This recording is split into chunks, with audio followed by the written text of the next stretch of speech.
पिछली क्लास में हम लोग वर्क एनर्जी थ्योरम वाले क्वेश्चंस कर रहे थे, तो उसी में कुछ और क्वेश्चंस अब हम लोग करते हैं। चलिए देखिए जरा, एक इस तरह का क्वेश्चन आता है कि ये एक ट्रॉली है और इसमें एक पेंडुलम है, ठीक है, और ये ट्रॉली पहले रेस्ट पे है और इसको एक एक्सेलरेशन दिया जाता है आगे की तरफ, मतलब ये एक्सेलरेट करना शुरू करती है आगे की तरफ विद अ कांस्टेंट एक्सेलरेशन ए। तो क्या होगा ऐसे में, आपने कभी देखा होगा, कभी कोई चीज जैसे आप किसी बस में है या ट्रेन में है या कार में ही है, कोई चीज हैंग कर रही है और जब कार स्टार्ट करती है, एक्सेलरेट करती है, तो वो पीछे आगे ऐसे ऐसे ऑसिलेट करना शुरू कर देता है। कोई पेंडुलम अगर हैंग कर रहा हो तो पहले रेस्ट पे होगा और जैसे ही ट्रेन आगे बढ़ेगी या बस आगे बढ़ेगी वो पीछे आएगा पहले और ऑसिलेट करना शुरू कर देता है। वैसे कुछ होगा, जब इसको पहले रेस्ट पे था, एक्सेलरेट किए तो ये पीछे आएगा। पीछे क्यों आ रहा है, तो आप अगर स्टार्ट में बैठ के देखें तो सीडो फोर्स लगाएंगे पीछे की तरफ, जिसकी वजह से पीछे जाएगा। सही बात है। क्वेश्चन इसमें यह बनता है कि वर्टिकल से मैक्सिमम डिफ्लेक्शन इसका कितना होगा, मैक्सिमम कितना एंगल तक डिफ्लेक्ट करके और फिर वहां से वापस आएगा, ये पूछा है। क्वेश्चन लिख दीजिए एक बार। Initially the cart was at rest, find maximum deflection of the pendulum from vertical in the process. आगे जो प्रोसेस होने वाला है इसमें मैक्सिमम डिफ्लेक्शन फ्रॉम वर्टिकल कितना होने वाला है। तो देखिए इसको कैसे कर रहे हैं, कैसे सोच रहे हैं। इस पे फोर्सेस जो लग रहे होंगे नीचे की तरफ mg, अगर कार्ट में बैठ के देखा जाए तो mg होगा नीचे की तरफ और सीडो फोर्स होगा इधर की तरफ, mg इधर, सीडो फोर्स इधर और टेंशन धागे की तरफ। ऑब्वियसली यहां से चलना शुरू किया, मैक्सिमम डिफ्लेक्शन के केस में मान लीजिए यहां तक पहुंचा, यही थीटा बताना है कि मैक्सिमम कितना डिफ्लेक्ट करेगा। और अगर हम चाहते हैं कि यहीं तक जाए, इससे आगे ना जाए, तो यहां तक जाके रुकना होगा और फिर वापस आना होगा। इनिशियली रेस्ट पे था, रेस्ट से चलना शुरू किया था और मैक्सिमम यहीं तक अगर हम चाहते हैं जाए, इसके आगे ना जाए, तो यहां पहुंच के भी रेस्ट पे आना पड़ेगा और फिर वहीं से वापस लौटेगा। तो यहां पर भी रेस्ट पे है और यहां पर भी रेस्ट पे है। तो अगर हम वर्क एनर्जी थ्योरम यहां से यहां तक यूज करें तो initial kinetic energy zero, final kinetic energy भी जीरो। डेल्टा के राइट साइड में जो लिखते हैं ना वो जीरो हो जाएगा। लेफ्ट साइड में work done bye all forces लिखना होगा, इसका वर्क और इसका वर्क, दो ही तो फोर्सेस है, इन्हीं दोनों का वर्क लिखा जाएगा। टेंशन का कोई वर्क नहीं लिख रहा है, क्यों? क्योंकि टेंशन कभी वर्क नहीं करता ना। आप जैसे पेंडुलम के केस में जब ये ऐसे जा रहा होगा, जब यहां पहुंचा होगा तो इधर जा रहा होगा और टेंशन इधर है, जब यहां पहुंचा था तो इधर जा रहा था, टेंशन इधर है। हमेशा इसका जो डिस्प्लेसमेंट है वो टेंशन फोर्स के परपेंडिकुलर है, तो वर्क डन तो जीरो हो जाएगा ना, डॉट प्रोडक्ट डिस्प्लेसमेंट और फोर्स का जीरो हो जाएगा। तो इसलिए टेंशन वर्क नहीं कर रहा होता है, तो टेंशन का कोई वर्क की चिंता नहीं है। वर्क डन बाय ग्रेविटी और work done by pseudo force, यही दोनों चीजें लिखेंगे, is equal to change in kinetic energy. Work energy theorem लिखने जा रहे हैं, तो work done by pseudo force plus work done by gravity is equal to delta K. Pseudo force का वर्क, स्यूडो फोर्स अच्छा कांस्टेंट फोर्स है, नहीं? अगर ये कांस्टेंट है तो जो ma है वो भी कांस्टेंट हुआ, नहीं? कांस्टेंट है तो फोर्स इन डॉट डिस्प्लेसमेंट है ना, f dot delta we, sorry delta we कह रहे, f dot delta s। Displacement यहां से यहां पहुंचा तो ये है डिस्प्लेसमेंट, है कि नहीं? तो कैसे करें f डॉट डेल्टा, तो ये कितना आएगा, इधर बड़ा सा डायग्राम बना के एक बार दिखाते हैं आपको। ऐसे आया ना, ये है इसका डिस्प्लेसमेंट और फोर्स है इधर की तरफ, तो फोर्स है इधर और डिस्प्लेसमेंट इधर, डॉट प्रोडक्ट करना है, तो कितना आएगा? आएगा ma इंटू ये चीज यहां से यहां तक, ये बेस ma इंटू यही आएगा ना, f डॉट डेल्टा। कैसे f डॉट डेल्टा एस, कैसे? तो ये डेल्टा एस है, डॉट प्रोडक्ट करना है, ये फोर्स और डिस्प्लेसमेंट के बीच का एंगल अगर कुछ मान ले अल्फा मान ले, तो हमें लिखना है फोर्स का मैग्नीट्यूड इंटू डिस्प्लेसमेंट का मैग्नीट्यूड इंटू कॉस अल्फा। तो डेल्टा एस कॉस अल्फा जो टर्म आएगा M A into delta S into cos alpha, यही लिखना होगा ना वर्क डन के लिए। तो डेल्टा एस कॉस अल्फा मतलब ये चीज यहां से यहां तक, ये राइट एंगल ट्रायंगल है देखो, डेल्टा एस कॉस अल्फा। तो मतलब सीधा सीधा क्या होगा एम ए इंटू ये चीज इतना, मतलब कि ये चीज इतना, यहां से यहां तक। बात सही कि नहीं? और ये थीटा दिया है और ये मान लेते हैं कुछ एल है लेंथ, तो ये हो गया एल साइन थीटा ये चीज। तो M A into L sine theta होता क्या है कि फोर्स इंटू फोर्स की तरफ वाला डिस्प्लेसमेंट, यही तो कर रहे होते हैं ना। फोर्स और डिस्प्लेसमेंट का डॉट प्रोडक्ट करना है, तो फोर्स टाइम्स फोर्स के डायरेक्शन वाला डिस्प्लेसमेंट, नहीं ऐसे करेंगे तो हो जाएगा। चलिए हम लिख दे रहे हैं, ये हो गया एम ए इंटू ये चीज यहां से यहां तक, ये कितना है L sine theta, M A into L sine theta, M A into L sine theta. तो ये तो work done by pseudo force हो गया। ग्रेविटी का वर्क तो पोटेंशियल एनर्जी में चेंज का माइनस, तो यहां था और यहां पहुंच गया, मतलब पोटेंशियल एनर्जी बढ़ गया, हाइट बढ़ गया ना।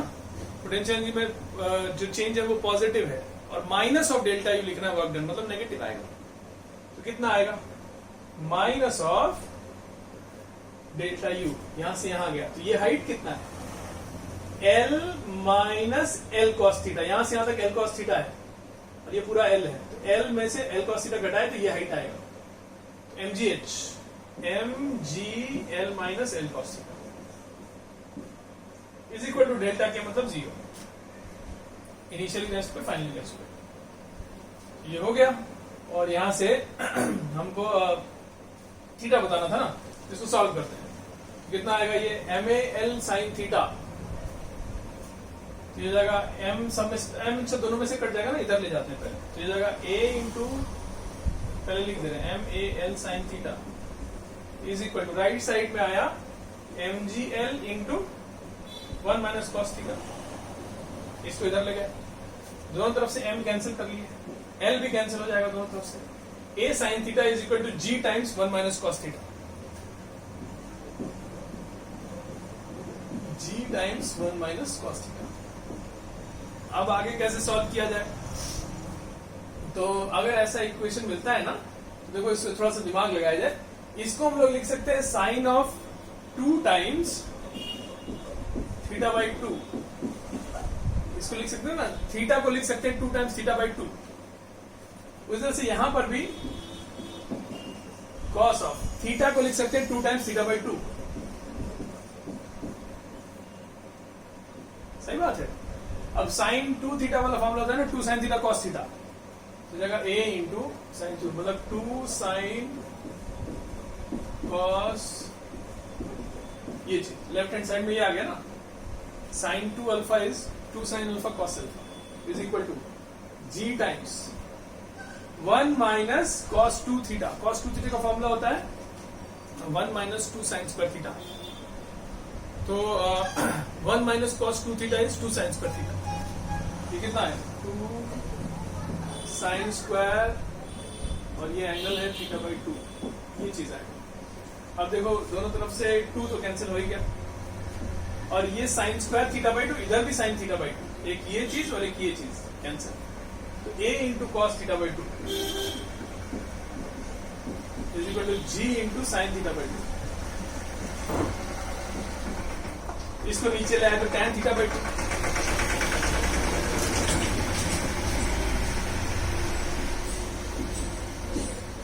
तो ये आया a by G is equal to tan theta by 2। तो इसको tan inverse of a by G is equal to theta by 2 आया। थीटा बाई 2 कितना आया tan inverse of a by G, तो थीटा कितना आया 2 times tan inverse of a by G, ये answer है। तो आंसर आया 2 times tan inverse of a by G, maximum इतने एंगल तक ये जाएगा। चलिए अच्छा, तो देखो एक बात बताएं, वर्क एनर्जी थ्योरम से सॉल्व करके हम लोग आंसर तक तो पहुंचा दिए, इतना आंसर आया, लेकिन आपको एक चीज हम बताते हैं कि ये आंसर हम डायरेक्टली कैसे लिख सकते थे, बिना कोई सोल्यूशन किए सीधा सीधा ये आंसर कैसे ला सकते थे हम लोग। देखिए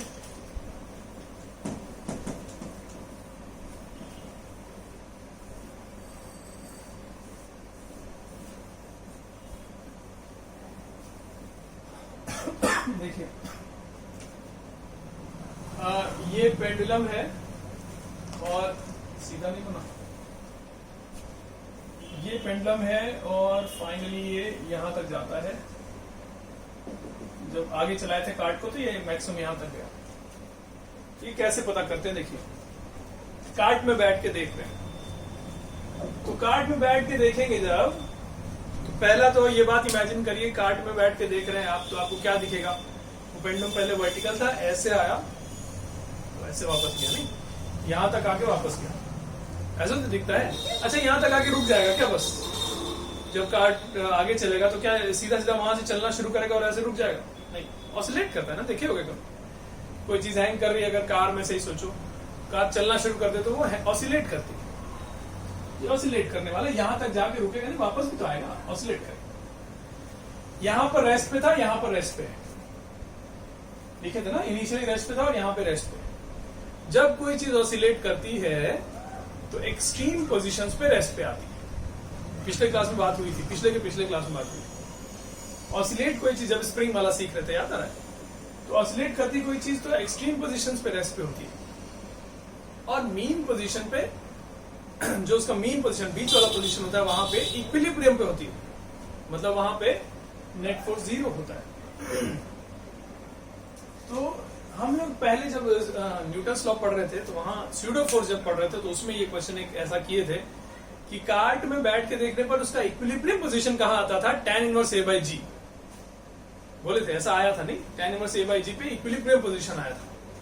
और हमको पता है कि अगर ये एक्सट्रीम है और ये भी एक्सट्रीम पोजीशन है,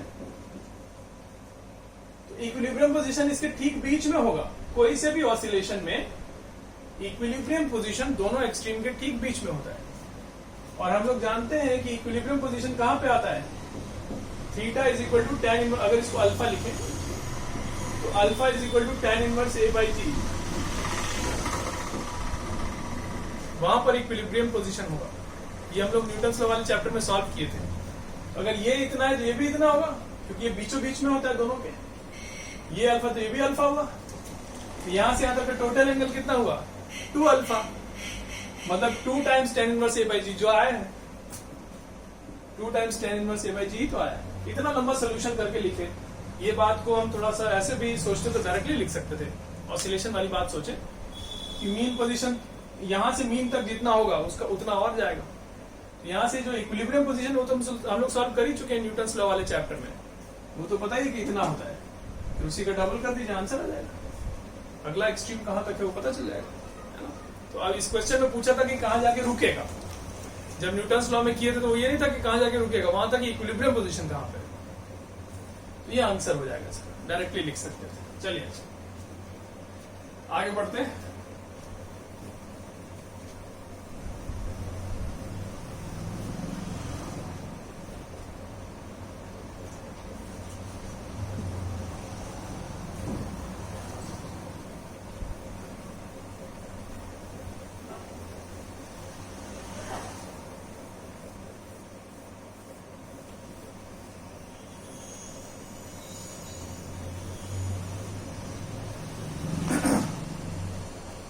अब एक और वैरायटी है क्वेश्चंस का जो हम लोगों को सीखना होता है। चेन वाले कुछ क्वेश्चंस हैं, देखिए हम क्या कह रहे हैं।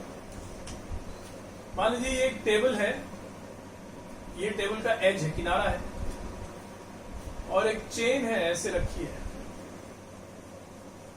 इसका कुछ पार्ट हैंग भी कर रहा है ना, ऐसा कुछ। मान लीजिए ऊपर जो लेंथ है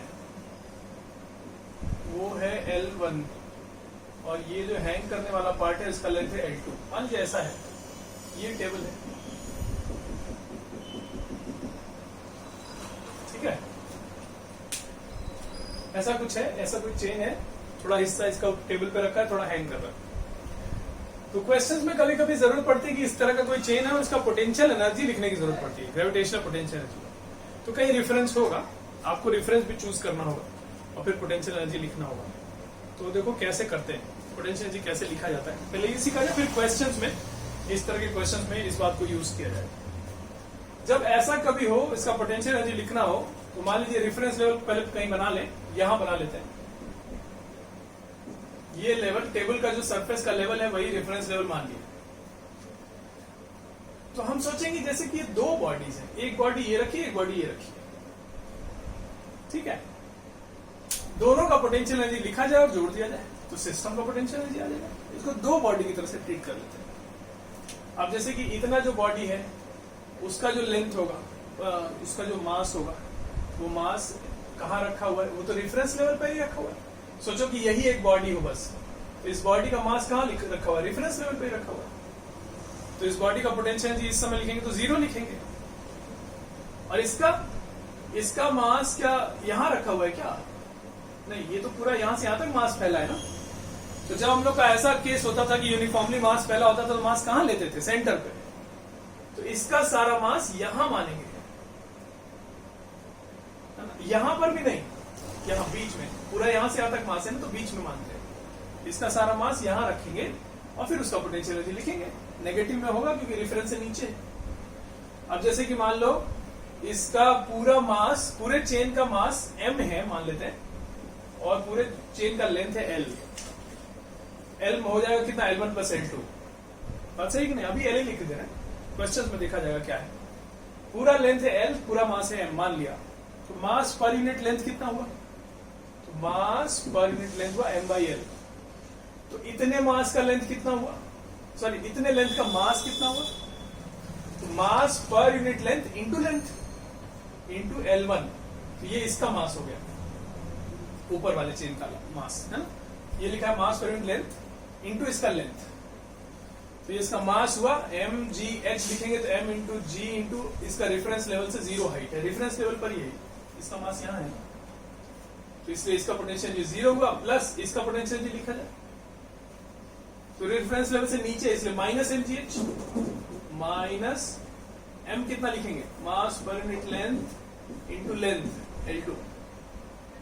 ये m हुआ, m इंटू जी इंटू इसका हाइट कितना, यहां से कितना नीचे है? L2 का आधा, L2/2। तो ये mgh हो गया, माइनस mgh क्योंकि नीचे है। तो ये इस सिस्टम का पोटेंशियल एनर्जी हो गया, ठीक है कि नहीं? इस तरीके से सिस्टम का पोटेंशियल एनर्जी लिखते हैं चेन वाले केसेस में। चलिए क्वेश्चंस में इसको कैसे यूज किया जाएगा वो देखने जा रहे हैं।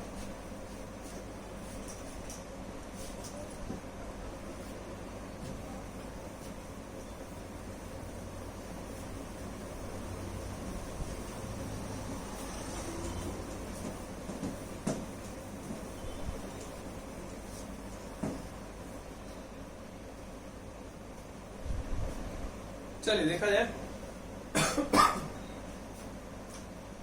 ये एक टेबल है ना, ये इसका कॉर्नर है और इसके ऊपर एक चेन रखी हुई है।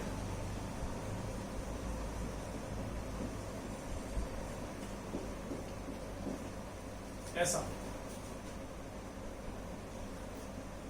ठीक है।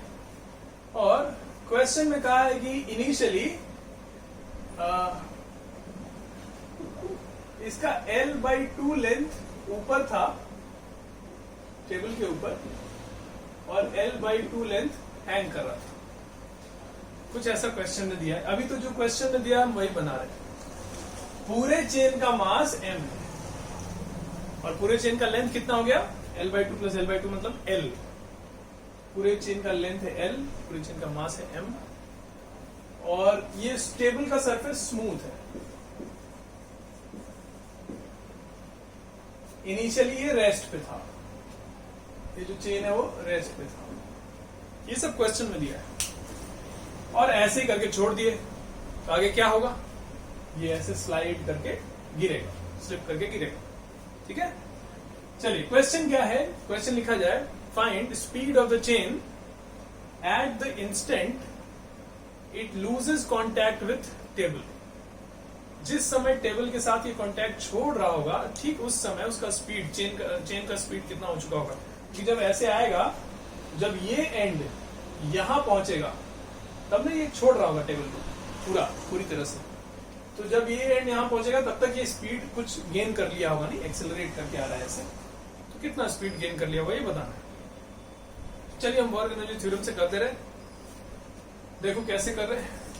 एनर्जी कंजर्वेशन से भी तो कर सकते हैं ना, क्योंकि एनर्जी तो कंजर्व है, क्योंकि फ्रिक्शन वगैरह नहीं है। चेन को और अर्थ को सिस्टम में ले लें, पोटेंशियल एनर्जी लिखना आता ही है।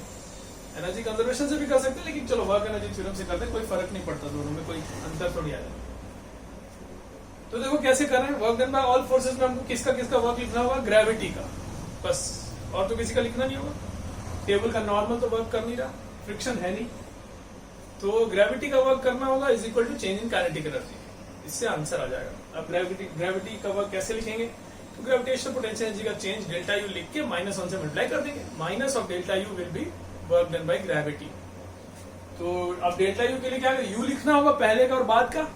ऐसे क्वेश्चंस में जरूर दो डायग्राम बनाना चाहिए, एक इनिशियल वाला, एक फाइनल वाला। चेन का इस तरह से जो क्वेश्चन आता है जरूर डायग्राम बनाना चाहिए, इसमें आलस नहीं करना चाहिए। चलो तो इसका हम एक और डायग्राम इधर बनाने जा रहे हैं। ये टेबल है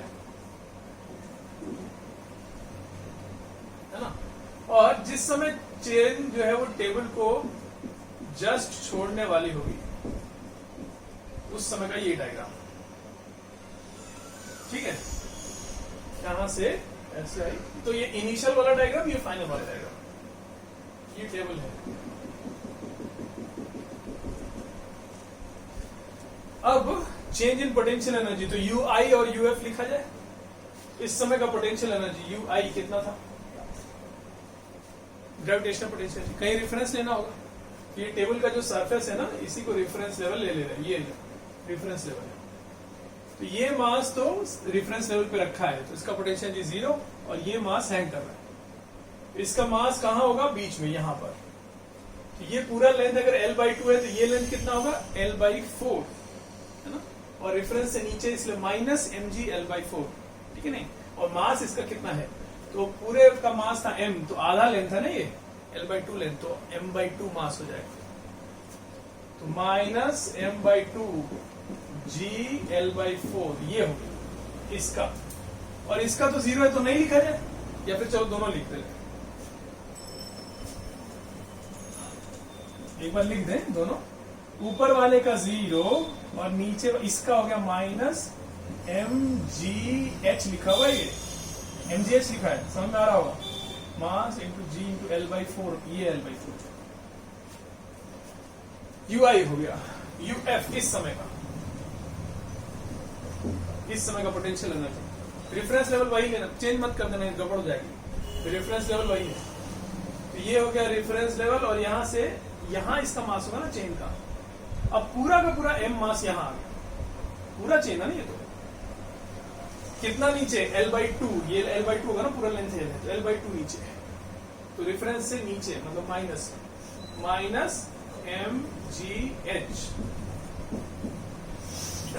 सॉरी -mgh ये हो गया। ui लिख दिए, uf लिख दिए, तो डेल्टा यू आ जाएगा। चलिए, तो डेल्टा यू का माइनस से मल्टीप्लाई करेंगे तो वर्क डन बाय ग्रेविटी आएगा, minus of uf minus ui। मतलब इसको हम ui माइनस uf भी लिख सकते हैं ना, ये माइनस अंदर ले जाए तो ये प्लस ui हो जाएगा। ui माइनस uf लिखना है मुझे, तो ui है इतना, लिख दे रहे माइनस ui माइनस uf। ये माइनस अंदर लेने के बाद ui माइनस uf हो गया ना, तो ui लिख दिया, माइनस अब uf लिख दिया, कितना माइनस mg L/2। तो ये हो गया कितना, mg L/2 और minus mg L/8। mg L/2 1 - 1/4 है ना, 1 - 1/4 इज 3/4, 3/8 ऑफ mg L। ये हो गया वर्क डन बाय ग्रेविटी। चलिए, वर्क एनर्जी थ्योरम लिखा जाए, हमको तो स्पीड बताना था ना। तो इस समय का इसका जो स्पीड है, अगर उसको v मान लें, इस समय का स्पीड 0, रेस्ट से छोड़े थे, तो अब वर्क एनर्जी थ्योरम लिखने जा रहे हैं। तो वर्क डन बाय ग्रेविटी, और इसके अलावा कोई है नहीं वर्क करने के लिए। तो work done by gravity is delta K, gravity का वर्क ये रहा 3/8 mg L, है ना, is equal to change in kinetic energy. इस समय का हाफ mv स्क्वायर माइनस इस समय का 0, kf माइनस ki। डेल्टा लिख रहे हैं ना, चेंज फाइनल माइनस इनिशियल, तो फाइनल काइनेटिक एनर्जी इतना, इनिशियल 0। तो ये हो गया, और यहां से m हटा लें दोनों तरफ से, ये 2 और ये 4 कर लिया जाए इसको, तो v हो जाएगा under root of 3gl/4, 3gl/4 ये चीज, ये आंसर हो जाएगा। ठीक है, चलिए तो इस तरीके से ये क्वेश्चन हम लोग कर सकते हैं। और करते हैं, इसमें और वैरायटी है, देखते हैं।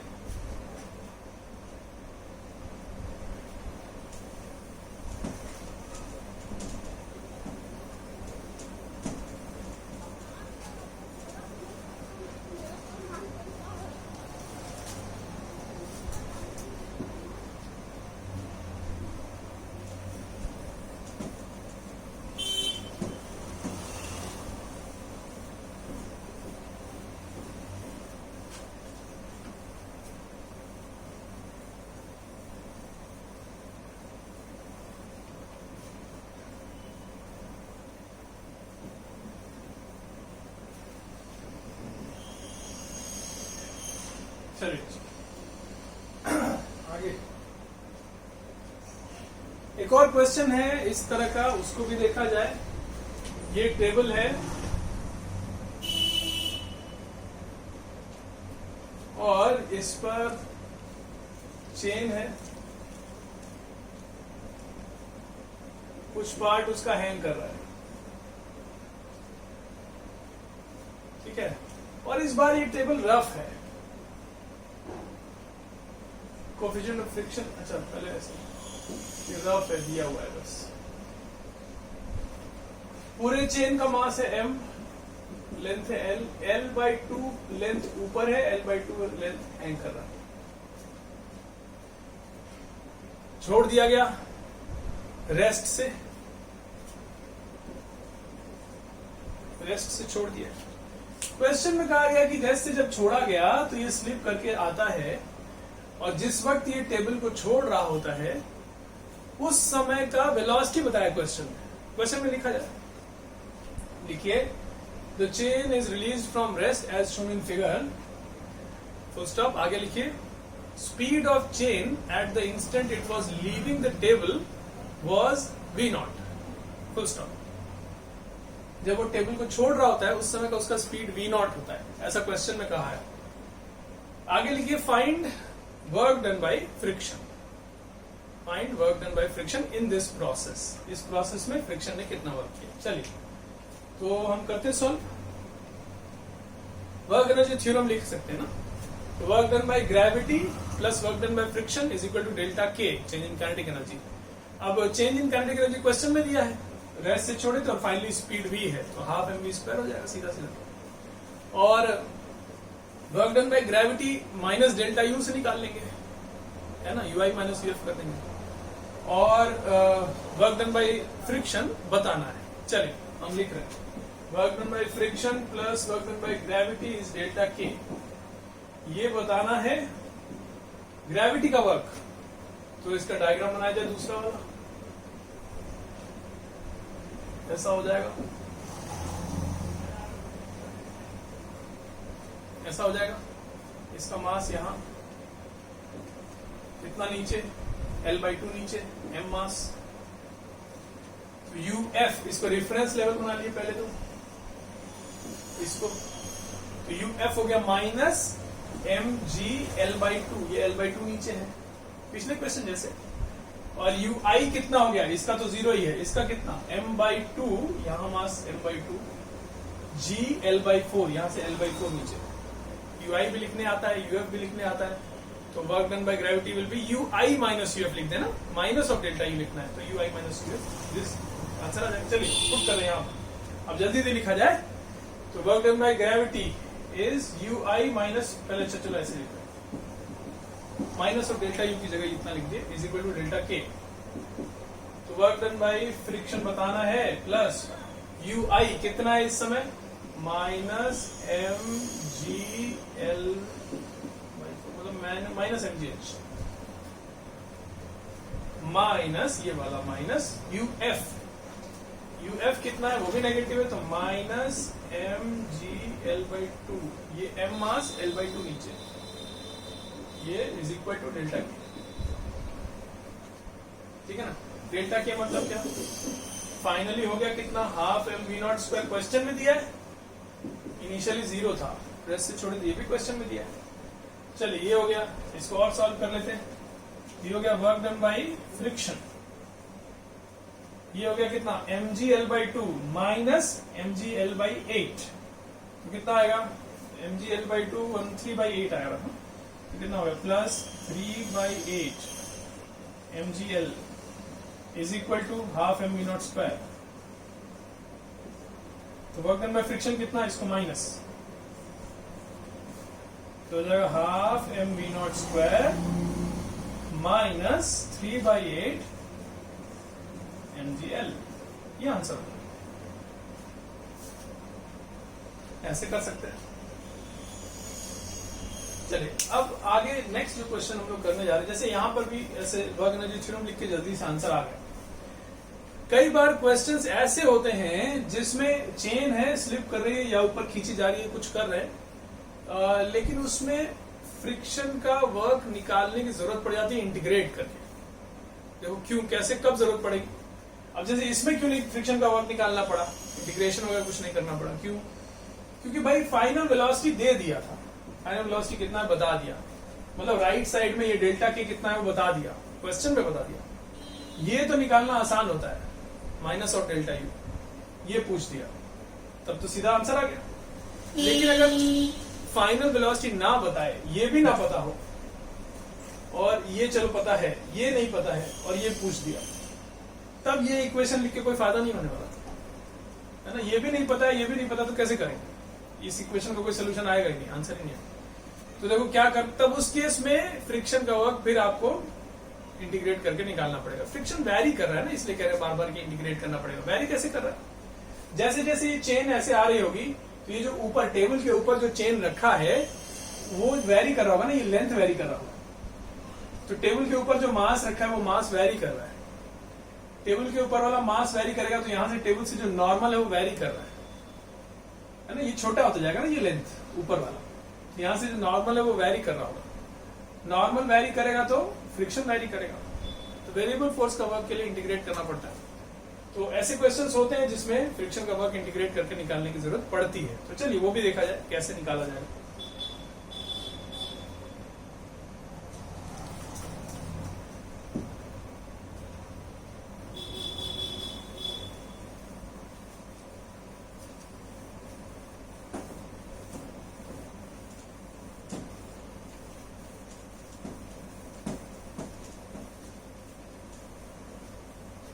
चलिए तो ये टेबल है और ये चेन है, इसका कुछ पार्ट हैंग कर रहा है, ठीक है। यहां कोएफिशिएंट ऑफ फ्रिक्शन म्यू है, और जब ये पूरा स्लाइड करके ऐसे हो जाएगा तो उस समय तक फ्रिक्शन ने टोटल कितना वर्क किया, ये कैसे पता करेंगे। अब जैसे मान लो ऐसे कहे कि ये चलो लेंथ वेंथ कुछ दे दे, मास m लेंथ है, मान लो ये L/2 लेंथ हैंग कर रहा है और L/2 लेंथ ऊपर है इनिशियली, और ये इनिशियली रेस्ट पे है। क्वेश्चन हम कुछ बना रहे हैं, मान लो ऐसा है, और कोई कहे कि जब ये टेबल को छोड़ रहा होगा उस समय का स्पीड बताइए, दिया नहीं है, बताइए। तो अब देखो फ्रिक्शन का वर्क भी नहीं पता, और इधर राइट हैंड साइड में काइनेटिक एनर्जी का चेंज लिखते हैं वो भी नहीं पता, तो अब तो फ्रिक्शन का वर्क अलग से निकालना पड़ेगा। तो अलग से कैसे इंटीग्रेट करके निकाला जाएगा, फिर सॉल्व करके फाइनली आ जाएगा स्पीड है। लिखा जाए, क्वेश्चन लिखिए, क्वेश्चन लिखिए, find work done by friction till the chain loses contact with table. अभी से लेके तब तक, कब तक, जब तक जो चेन है वो टेबल के साथ कांटेक्ट को छोड़ने वाली होगी, छोड़ रही होगी, उस समय तक फ्रिक्शन ने कितना वर्क किया, म्यू दिया हुआ है क्वेश्चन। चलिए हम सॉल्व करते हैं।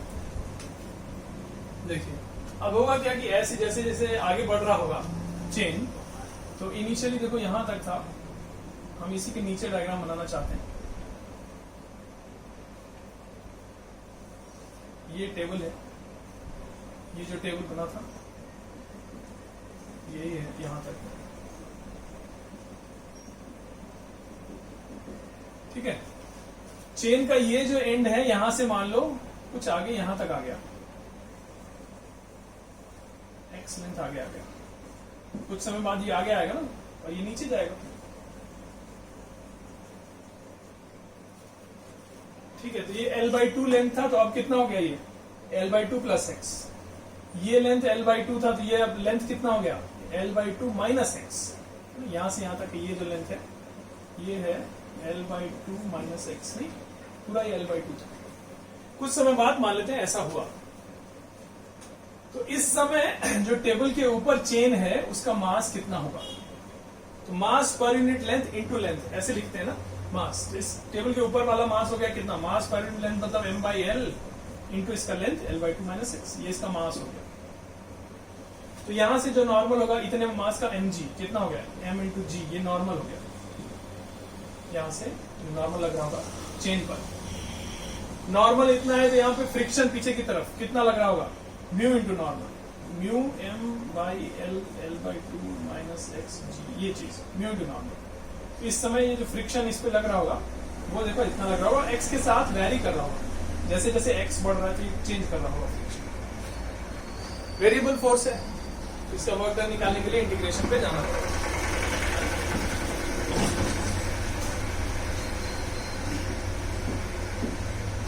चलिए, work done by friction is equal to, अच्छा यहां से जब ये dx लेंथ आगे बढ़ेगा चेन यहां से, अब जैसे x ये एंड यहां से x लेंथ आगे आ चुका है, dx लेंथ आगे बढ़ेगा, तो इस dx लेंथ आगे बढ़ने में फ्रिक्शन ने कितना वर्क कर दिया, फ्रिक्शन फोर्स इधर लग रहा है और ये एलिमेंट आगे जा रहा है, तो फोर्स इधर, डिस्प्लेसमेंट इधर, नेगेटिव वर्क, तो minus of f dot delta S, minus of friction force मतलब ये चीज इंटू dx, इतना वर्क हुआ dx बढ़ने में, और पूरा यहां से यहां तक जाने में वर्क निकालना है, तो इंटीग्रेट वेरिएबल फोर्स का वर्क इंटीग्रेट करके आंसर आ जाएगा। चलिए हम एक बार लिख देते हैं इसको, this is equal to, minus बाहर ले लिए, इंटीग्रल ऑफ वो वैल्यू पुट कर दिए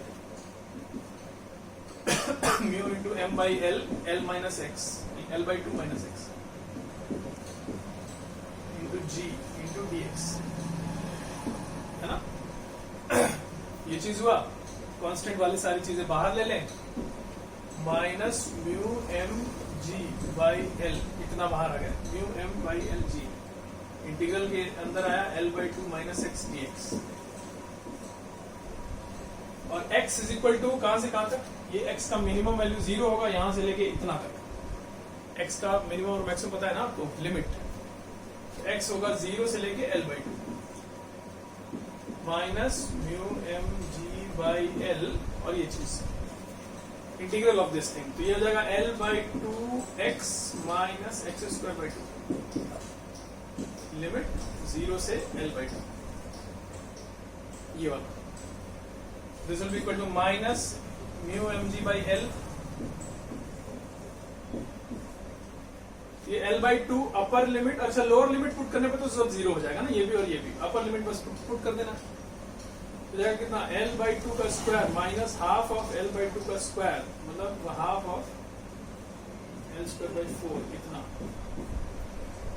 एक l कैंसिल, ये एक l यहां से कैंसिल, तो कितना आएगा, माइनस म्यू mg l/8, ये आ गया वर्क डन बाय फ्रिक्शन, इस क्वेश्चन का आंसर। एक पूछा था ना वर्क डन बाय फ्रिक्शन कितना होगा टोटल, चलिए ये बता दिए।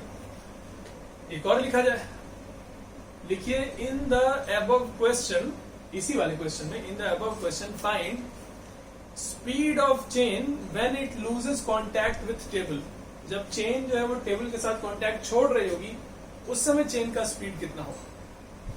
तो अब कैसे करें, अब वर्क एनर्जी थ्योरम यूज कर लिया जाए, क्योंकि वर्क डन बाय फ्रिक्शन पता है हमको, work done by gravity minus of delta you से लिख देंगे, chain in kinetic energy right side में लिख देंगे और वो आंसर आ जाएगा। चलिए एक बार हम करते हैं,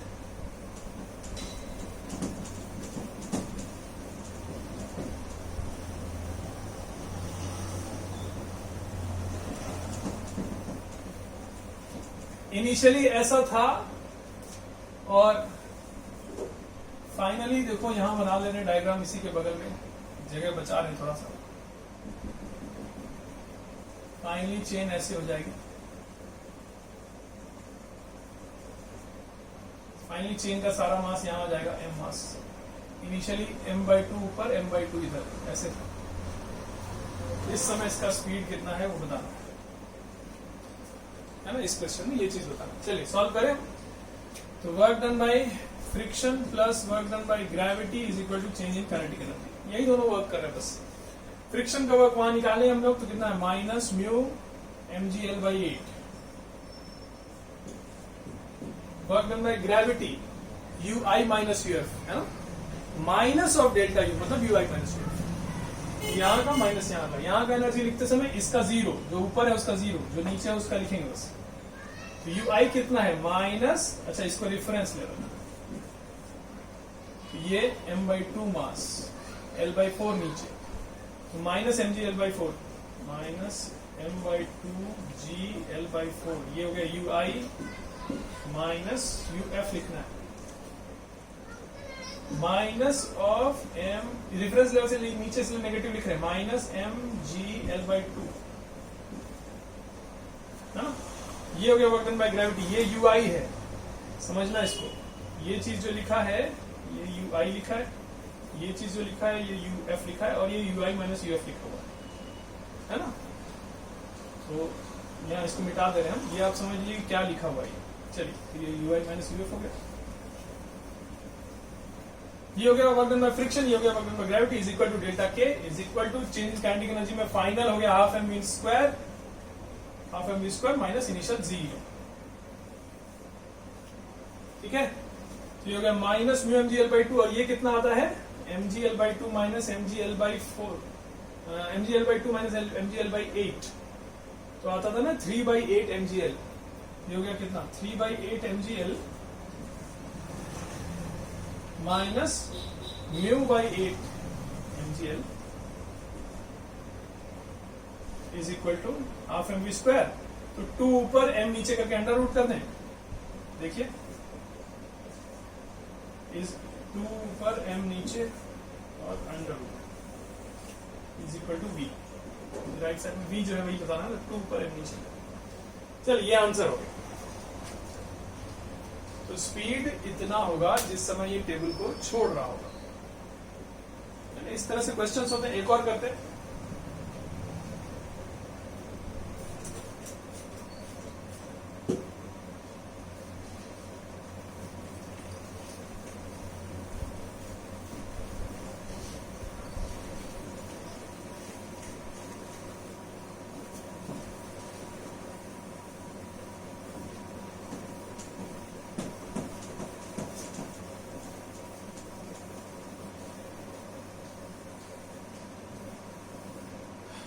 चलिए एक और क्वेश्चन करते हैं।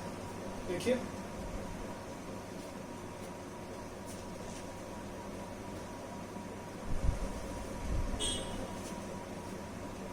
ये चेन है और ये ऐसे हैंग कर रही है, ये टेबल है। Coefficient of friction is mu, rough table. और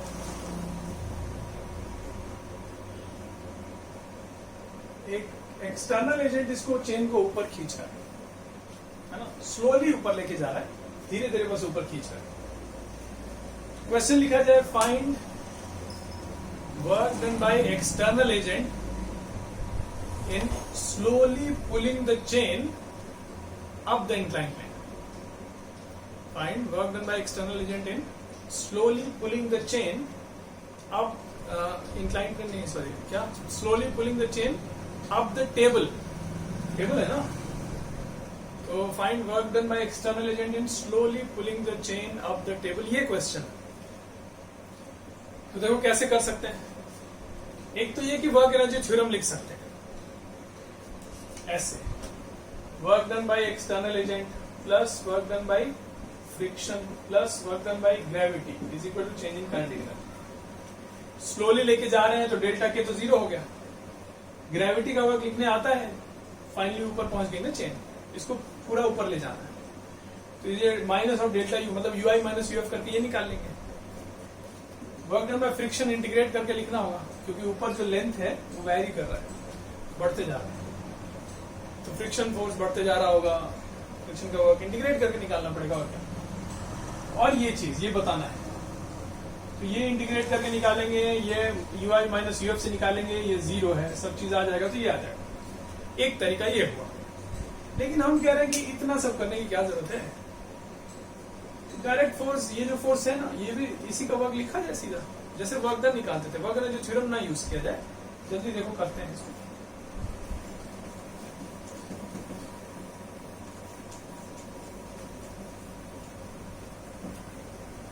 देखो हम बता रहे कैसे किया है, थोड़ा जल्दी हो जाएगा। देखो कैसे, पहला तो ये समझिए कि ये जो फोर्स है ये वैरी कर रहा होगा, वेरिएबल फोर्स होगा। कैसे मालूम, देखो स्लोली लेके जाना है, इसको स्लोली लेके जाना है आगे, और इस पे जो पीछे की तरफ फ्रिक्शन लग रहा होगा, ये आगे स्लिप कर रहा है, फ्रिक्शन इधर लग रहा होगा ना, वो वैरी कर रहा है। नीचे ये जो हैंगिंग पार्ट का वेट है, जो mg इसको पीछे खींच रहा है, वो भी वैरी कर रहा होगा। तो ये भी तो वैरी करना पड़ेगा ना, तब ना ये स्लोली का मतलब होता है नेट फोर्स 0, एक्सेलरेशन 0। तो ये पीछे खींचने वाले फोर्सेस अगर वैरी कर रहे हैं, तो आगे खींचने वाले फोर्स को भी तो वैरी करना पड़ेगा ना, तब ना नेट फोर्स 0 रहेगा। अगर ये एक ही रहे, फिक्स रहे, ये कांस्टेंट हो जाए, और ये दोनों वैरी कर चेंज करते जा रहे हैं, तो फिर एक्सेलरेशन हो जाएगा, है कि नहीं। नेट फोर्स 0 कैसे रहेगा हमेशा, तो हम नहीं चाहते एक्सेलरेशन 0 हो, स्लोली लेके जाना है। तो उस केस के लिए क्या करना होगा, इसको भी वैरी करना, वेरिएबल फोर्स का वर्क लिखना है, मतलब इंटीग्रेट करना पड़ेगा, है कि नहीं, इंटीग्रेशन की जरूरत पड़ेगी। तो क्या करें, कोई जनरल पोजीशन पर ले जाएं, उस समय का वर्क कितना हुआ, उस समय फोर्स ये कितना लग रहा है वो पता किया जाए, वहां से dx डिस्प्लेस कराने में कितना वर्क करना पड़ेगा पता किया जाए, और फिर इंटीग्रेट किया जाए, आंसर आ जाएगा। चलिए हम करके दिखाते हैं। तो ये सब हटा लेते हैं यहां से पहले,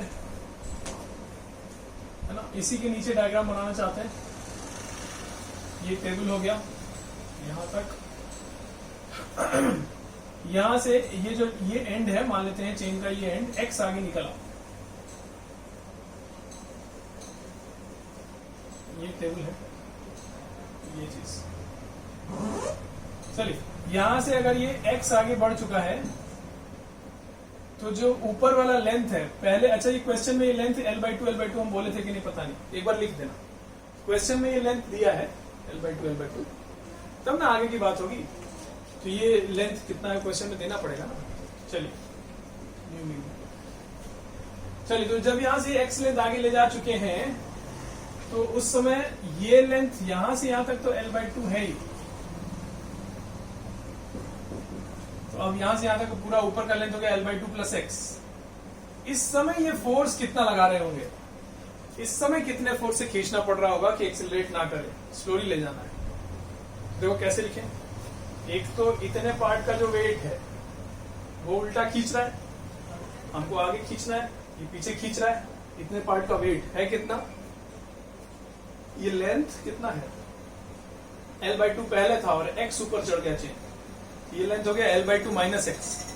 इसका वेट कितना हुआ, मास कितना हुआ पहले तो लिखें m/l, मास per unit length into length, ये तो मास हुआ, mg वेट हुआ, इसका मास है इतना। देखो मास सही लिखेंगे नहीं, mass per unit length into length, ये लेंथ कितना है L/2 - x, ये हुआ mass into g, mg weight हुआ।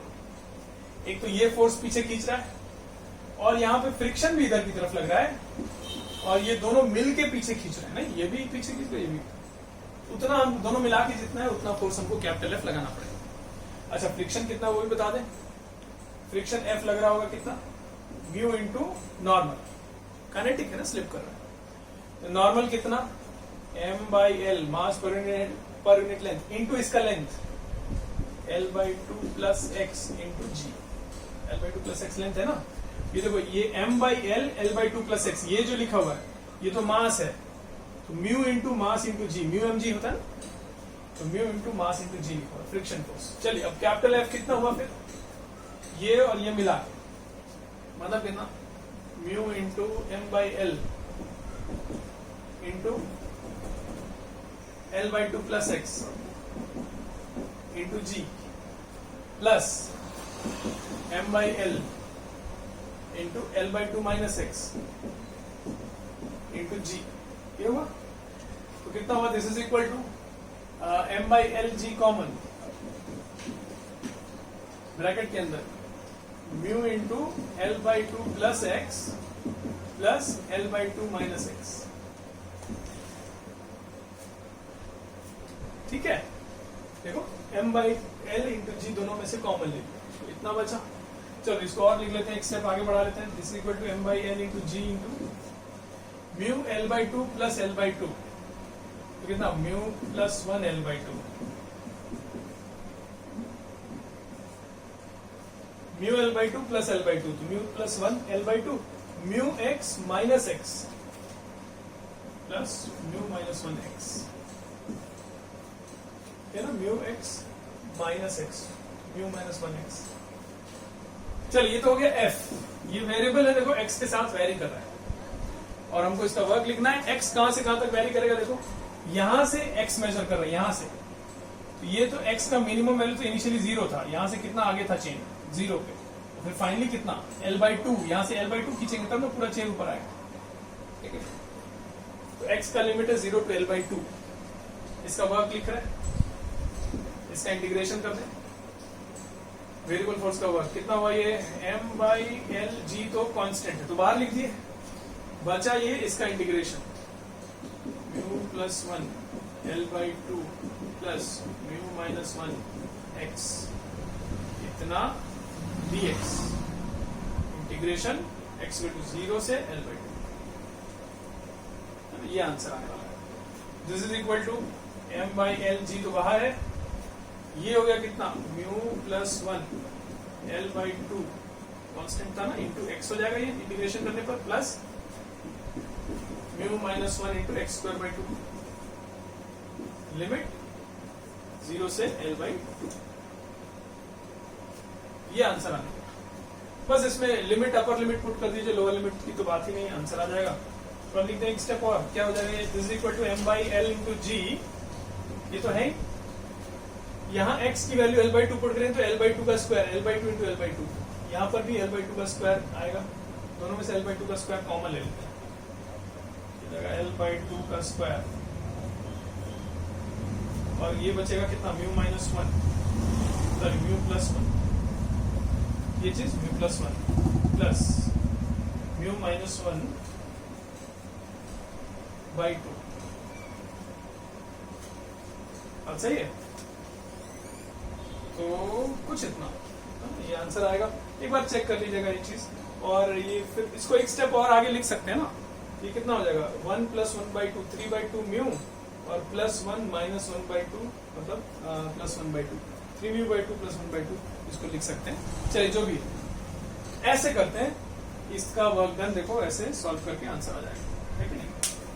जैसा कि आपको बताया, हम पहले वर्क एनर्जी थ्योरम से भी कर ही सकते थे, लेकिन हमको लगता है इस तरीके से करने पर थोड़ा स्टेप कम हो गया। नहीं देखो उसमें क्या करते हैं, फ्रिक्शन का वर्क के लिए इंटीग्रेशन करना ही पड़ता, और उसके अलावा ग्रेविटी का वर्क के लिए UI माइनस UF करके भी लिखते हैं, तब वर्क एनर्जी थ्योरम में पुट करते हैं, आंसर आता है। ठीक है, लेकिन ऐसे किए तो एक ही बार में बस एक ही इंटीग्रेशन करके आंसर ला दिए, फोर्स लिख दिए पहले, इंटीग्रेट किए, आंसर आ गया, है कि नहीं?